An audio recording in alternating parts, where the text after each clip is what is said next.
இவர் சனாதன எதிர்ப்புங்கிறாரு. அப்புறம் ஏன் கோயிலில் போய் கும்பாபிஷேகம் நடத்துறாருன்னா, கும்பாபிஷேகம் எங்கள் அம்மா நடத்துது, எங்கள் அப்பா நடத்துகிறான், என் அண்ணன் நடத்துகிறான், என் தம்பி நடத்துகிறான். என்ன அவன் கூப்பிடுறான், நீ கூப்பிட மாட்ட. உனக்கு கூப்பிடுற அளவுக்கு உனக்கு மெச்சூரிட்டி கிடையாது, உனக்கு பரந்த மனப்பான்மை கிடையாது, உனக்கு எப்போதுமே ஒரு புத்தி இருந்துகிட்டே இருக்கு. இவனெல்லாம் இங்கே கூப்பிடக்கூடாதுன்னு ஏன் சொந்தம் பந்தம் என்ன கூப்பிடுறான், நான் போறேன். உணர்வுகளை மதிக்கிறேன், உணர்வுகளை மதிக்கிறேன். நான் போய் அப்பா என்னை எப்படியாவது முதல் மந்திரி ஆக்குன்னு நான் சாமி கும்பிடல, என்னை எப்படியாவது பிரதமர் மந்திரி ஆக்குது அப்படின்னு நான் சாமி கும்பிடல, எனக்கு எப்படி 100 வயசு ஆயுள் கொடுன்னு நான் போய் சாமி கும்பிடல. எங்க அக்கா தங்கச்சி அண்ணன் தம்பி மாமா மச்சான் என்னை கூப்பிடுறான். ஐயா எங்க ஊர்ல நான் கோயில் கட்டி இருக்கிறேன், எவனையோ கூப்பிடுறது பாரு, உன்னை கூப்பிடுறேன், நீ வா நீ வா, நீ வந்து தண்ணியை ஊத்து அப்படின்னு அவன் கூப்பிடுறான், நான் போறேன். உடனே இவனுக்கு வந்து அவனுக்கு அவங்களால புரிஞ்சிக்க முடியாது. இந்த அரசியலெல்லாம் புரிஞ்சுக்கிற அளவுக்கு மூளை கிடையாது அவனுக்கு. இந்த அரசியலை புரிந்து கொள்ளக்கூடிய அளவுக்கு மூளை உள்ளவன் எவனும் இல்லை. அவனுங்க பார்த்து திருமாவளவன் தடுமாறுகிறாருங்கிறான், மாற்றி மாற்றி பேசுகிறாருங்கிறான். ஏன்னா இந்த லீடர்ஷிப்பை எப்படியாவது டேமேஜ் பண்ணணுங்கிறது அவன் நோக்கம். திருமாவளவன் என்கிற தலைமைத்துவத்தை தமிழகத்தில் சிதைக்க வேண்டும் என்கிற காழ்ப்புணர்ச்சியோடு பலரும் இங்கே பேசிக் கொண்டிருக்கிறார்கள். ஒன்றும் பண்ண முடியலையே இவன்ட்ட. என்ன ஆசை காட்டினாலும், என்ன வித்தை காட்டினாலும் எதுக்குமே ஏய்ந்து போகாத, இணங்காத, இசைவு கொடுக்காத ஒரு ஆளா இருக்கிறானே, அசைந்து கொடுக்காத ஒரு ஆளாக இருக்கிறானே. இதுதான் பிரச்சனை, இதுதான் பிரச்சனை. அது எப்படி நீ இங்க போயிட்டா அங்க எப்படி உறவு வச்சுக்க அப்படிங்கிறான். அவங்க 2 பேருமே உறவு வச்சுக்கிறாங்களே, அது எப்படி? ஜெயிச்சவங்களும் தோத்தவங்களும் அடுத்த நாளே சந்தித்துக் கொள்கிறார்களே, அதையே யாரும் கேள்வி கேட்கல.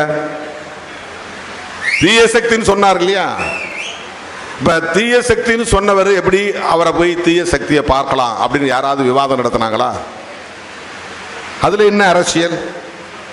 இப்ப 2 பேரும் ஒன்னா இருங்கப்பா, அப்பதான் பிஜேபியை எதிர்க்க முடியும் அப்படின்னு திருமாவளவன் சொன்னா, திருமாவளவனுக்கு என்ன ஆச்சுன்னு கேட்கிறான். இந்த அரசியலை புரிந்து கொள்ளுகிற வலிமை அவர்களுக்கு இல்லை. அதுதான் பிரச்சனை. அம்பலப்படுத்துவதில் உறுதியாக இருப்பேன். நான் எங்கே சுற்றி வந்தாலும் தமிழ்நாட்டுக்குள் பிஜேபி வலிமை பெற்றுவிடக் கூடாது, RSS காலுண்டு விடக்கூடாது. அதுதான் என்னுடைய கவலை. திமுக கூட்டணி தோற்று போனது என்பது ஒரு கவலை. அதை விட நம் கண் முன்னாலேயே அதிமுகவை இப்படி சிதறடிக்கிறார்களே என்ற கவலை.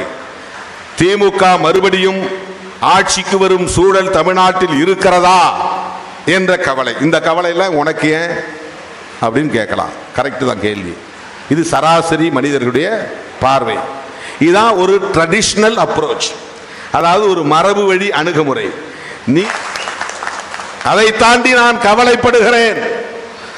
திராவிட அரசியலுக்கு முற்றுப்புள்ளி வைக்க வேண்டும் என்று பெரியார் காலத்தில் இருந்து தொடர்ச்சியான முயற்சிகள். ஏன் திமுக ஒழியணும் அப்படின்னு நினைக்கிறாங்கன்னா, அது வெறும் கலைஞர் குடும்பத்தை ஒழிக்கணுங்கிற அரசியல் கிடையாது. அது சிலருடைய நோக்கமா இருக்கலாம். திராவிட முன்னேற்ற கழகம் பேசுகிற அரசியல் விளிம்பு நிலை மக்களுக்கான அரசியலாக இருக்கிறது. அல்லது பெரியார் அரசியல் சனாதன எதிர்ப்பு அரசியலாக இருக்கிறது. அதுதான் வர்ற உள்ளாட்சி தேர்தலில் எத்தனை இடம் வாங்கலாம், MP தேர்தலில் எத்தனை இடம் வாங்கலாம், அதெல்லாம் இடையில நம் பயணத்தில் வந்துட்டு போறது. அதுல அந்த எண்ணிக்கை பற்றி நமக்கு பிரச்சனை கிடையாது.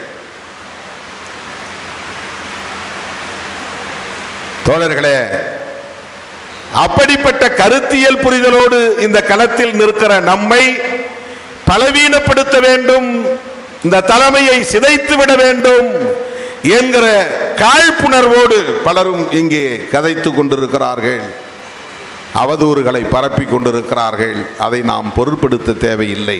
தனிப்பட்ட முறையில் பிஜேபி மீது நமக்கு எந்த வெறுப்பும் கிடையாது. பிஜேபி தலைவர்கள் வந்துருச்சு, அதனால எல்லாரும் அது எப்படி அவருக்கு நட்பு உறவு அப்படின்னு பேச ஆரம்பிச்சாங்க. இப்ப நான் சொல்றேன், காலையில எனக்கு 8:30 மணிக்கு டெல்லியிலிருந்து ஒரு அழைப்பு வந்தது. +11 போட்டு நம்பர், லேண்ட்லைன் நம்பர். என்ன நம்பர்னு தெரியாமல் நான் எடுக்கலை. அப்புறம் அடித்த உடனே சார் உங்கள்கிட்ட ஹோம் மினிஸ்டர் பேசணுங்கிறாரு அப்படின்னாங்க. யாருங்க? என்ன? அமித்ஷா பேசணுங்கிறாரு அப்படின்னாங்க. நான் உடனே சரி லைன் கொடுங்க, என்ன இணைப்பு கொடுங்க. என்ன இணைப்பு கொடுத்த உடனே Thirumaji how are you, how old are you, my best wishes, happy birthday என்று சொன்னார். யாரு? அமித்ஷா. எனக்கு இன்னைக்கு பிறந்த நாள் வாழ்த்து சொன்னார்.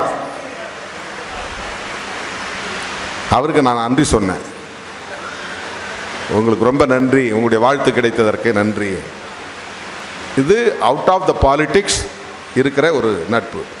அவர் இதுக்கு முன்னாடி சொன்னாரா எனக்கு தெரியல, ட்ரை பண்ணியிருக்கலாம். நமக்கு இன்னைக்கு கூட நான் வந்து எப்போவுமே சைலண்டில் தான் போட்டிருப்பேன். திடீர்னு தயாளன் ஃபோன் பண்ணி உங்களுக்கு டெல்லியிலேருந்து ஹோம் மினிஸ்டர்லேருந்து ஃபோன் வருது போய் அட்டன் பண்ணுங்க சொன்ன பிறகு தான் நான் எடுத்து பார்க்குறேன். 4 கால் 5 கால் மிஸ்டு கால் இருந்துச்சு. அப்புறம் நான் அடித்தேன். 2 கால் அவங்க எடுக்கல, 3வது கால் எடுத்தாங்க.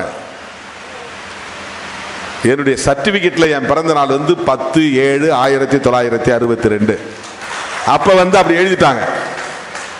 என் ஜாதகத்தில் எனக்கு எழுதியிருந்த பிறந்த நாள் ஆகஸ்ட் 17 ஆவணி 1. ஜாதகம் எழுதுறவங்க தான் கரெக்டான தேதியை குறிப்பாங்க. ஏன்னா இப்போ உள்ளூரில் இருக்கிற ஐயருங்க வந்து கரெக்டாக எந்த தேதியில் பிறந்தமோ பிறந்த தேதியை கரெக்டாக ஆவணி மாதம் 1ஆம் தேதி சுபகிருது வருஷம் ஆவணி மாதம் 1ஆம் தேதினு எழுதி வச்சிருக்கிறாங்க. அதனால் நாம் வந்து 10/7 கொண்டாடுறதில்லை. பிறந்த நாள் கொண்டாடுறதுன்னு முடிவான பிறகு சர்டிஃபிகேட்டில் இருக்கிற தேதியை மறந்தாச்சு. ஜாதகத்துப்படி எழுதின தேதி அதுதான் உண்மையான தேதி. அது எந்த ஆங்கிலத்துக்கு எந்த தேதி வருதுன்னு பார்த்தா அது ஆகஸ்ட் 17 வருது. அதனால் இப்போ நம்ம கொஞ்சம் காலமாக ஆகஸ்ட் 17 கொண்டாடிக்கிட்டு இருக்கிறோம். அந்த சர்டிஃபிகேட் நம்ம மாற்ற முடியாது. ஒரு அரை மணி நேரம் கழித்து மறுபடியும் ஒரு கால் அதே டெல்லியிலேருந்து வருது, லேண்ட்லைன்லேருந்து. நான் எடுத்தேன். சார் உங்கள்கிட்ட ரயில்வே மினிஸ்டர் பேச விரும்புகிறார் அப்படின்னாரு. அஸ்வின் சொல்லிட்டு வேற ஏதோ பிரச்சனையாக இருக்கும்னு நான் நினச்சேன். அவர் எடுத்தெடுப்பிலே தமிழில் பேசுகிறார். சார் வணக்கம், வாழ்த்துக்கள்னாரு. எனக்கு குழம்பி போச்சு. சார் நீங்கள் அப்படின்னு நான் இங்கிலீஷில் கேட்டேன். உடனே அவர் சொன்னார், சார் நான் ரயில்வே மினிஸ்டர் தான் பேசுகிறேன், எனக்கு தமிழ் தெரியும் சார், நான் கொஞ்ச நாள் அங்கே இருந்தேன் அப்படின்ட்டு அவர் இங்கிலீஷ்லேயே வாழ்த்து சொன்னார். அவர் பிஜேபிக்காரர் தான். வீடு தேடி வந்து எனக்கு பத்திரிக்கை வச்சார். அவர் இல்லை திருமண நிகழ்ச்சிக்கு. அந்த கல்யாணத்துக்கு நான் போயிட்டு வந்தேன். பிஜேபியின் கொள்கையை எதிர்ப்பது என்பது வேறு, தனிநபர் உறவு என்பது வேறு. நீங்கள் ஆதரவு கொடுத்துட்டீங்க, திமுக கூட்டணி தொடருதான். திமுகவோட நல்ல நட்பில் தான் இருக்கிறோம், உறவு தொடர்கிறதுன்னு சொன்னேன். உடனே அது எப்படி இங்கேயும் போவீங்க அங்கேயும் போவீங்களா, அங்கே ஒரு காடு இங்கே ஒரு காடு. இது தமிழ்நாடு ட்ரெடிஷ்னல் பாலிடிக்ஸ். பேசக்கூடாது, இங்கே போனால் அங்கே பேசக்கூடாது. ஜெயலலிதா அம்மா இருந்தப்போ அதிமுக தலைவர்கள் யாராவது அவளை பார்த்து தான் ஓட்ட முடிச்சிருவாங்க. வேண்டாம் வேண்டாம் வேண்டாம், ஃபோட்டோ எடுத்து எவனாவது அனுப்பிச்சிருவான் அப்படி மிரட்டி வச்சிருந்துருக்காங்க அதிமுக திமுக தொண்டர்கள்ட்ட. இந்த அரசியல் இந்த தாக்கம் இன்னும் இருக்கு. அதை முதல்ல உடைச்சவன் திருமாவளவன். நான் திமுக கூட்டணியில் இருக்கும் போதே அப்போல்லா மருத்துவமனைக்கு நான் போனேன், நான் வந்தேன். அதுக்கு பிறகுதான் ஒவ்வொரு தலைவராக போனாங்க. அந்த மரபு வழி அரசியல் கலாச்சாரத்தை உடைத்தவன் திருமாவளவன். இப்ப ஏன் அவங்க ஒன்னா சேர, கூட்டணிக்காக சேர சொல்றோம், எலெக்ஷனுக்காக சேர சொல்றோம். அதை நீங்க எப்படி சண்டை பண்ணுவோம், சண்டை போட்டுங்க, பிரச்சனை பண்ணுவோம் பண்ணீங்க. ஆனா பிஜேபியை எதிர்க்கணும் போது டிவிக்கே என்ன சொல்றாங்க, எங்கள் கொள்கை எதிரின்றாங்க. ஓகே. டிஎம்கே என்ன சொல்றாங்க, இவ்வளவு நாளா நாங்க எதிர்த்துட்டு இருக்கோம், தொடர்ந்து எதிர்ப்புன்றாங்க. இந்தியா பிளாக் என்ன சொல்லுது, அவங்களை எதிர்ப்பது தான் அரசியலுங்குது. அப்போ ஏன் இவங்க ஒரே அணிக்கு வரக்கூடாது? இதுதான் திருமாவளவர் எழுப்புகிற கேள்வி. இதில் என்ன தப்பு இருக்குது? கேரளாவில் காங்கிரஸ் இடதுசாரிகளும் பயங்கரமான மோதல். பினராயி விஜயன் RSS காரர்னே பேசுறாரு. ராகுல் காந்தி அங்க இந்தியா பிளாக்ல கூட்டணியில மார்க்சிஸ்டும் உட்காருது, காங்கிரஸும் உட்காருது. மேற்கு வங்கத்தில் மம்தா பானர்ஜிக்கும் காங்கிரஸுக்கும் சண்டை. ஆனா இந்தியா பிளாக்ல 2 பேரும் வந்து ஒன்னா உட்கார்றாங்க. தமிழ்நாட்டில் அப்படி ஒரு அரசியல் நடக்கக்கூடாதா? இதை திருமாவளவன் சொன்னா உங்களால் அதை புரிந்து கொள்ள முடியாதா? உங்க கட்சியிலிருந்து ஆளை தூக்குறாங்களே. இப்ப கூட நான் ரெடியா இருக்கிறேன். எவ்வளவு பேர் வேணும் நானே அனுப்பி வைக்கிறேன். எங்க பாசறையில் உங்களுக்கு தேவையான அளவுக்கு படைத்தளபதிகள் உருவாகி இருக்கிறார்கள் என்றால் அது எனக்கு மகிழ்ச்சி தானே.